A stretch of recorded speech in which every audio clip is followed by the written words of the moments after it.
पंतप्रधान मोदी हे ओबीसी नाहीत असं राहुल गांधी यांनी केलेलं विधान चुकीचं असल्याचं हंसराज अहिर यांनी म्हटलेलं आहे। त्यांनी केलेले आरोप बिनबुडाचे असल्याचंही अहिर म्हणाले। मोदी ओबीसी असल्याचे पुरावे देणार असल्याचंही त्यांनी सांगितलेलं आहे। तसंच असे खोटे आरोप करणाऱ्या विरोधात कायदेशीर कारवाई करण्याचा विचार सुरू असल्याचंही हंसराज अहिर म्हणाले।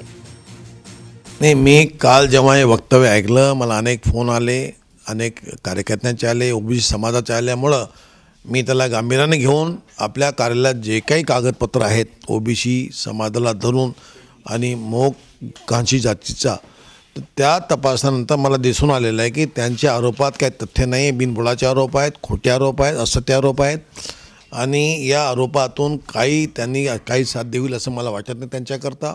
मला यामध्ये कोणी तक्रार केली, कोणी संस्थेने तक्रार केली की प्रधानमंत्र्यांचा अपमान केला, ओबीसी वर्गाचा अपमान केला आणि घाची जातीचा अपमान केला अशी तक्रार आल्यावर मी नक्कीच नोटीस पाठवीन।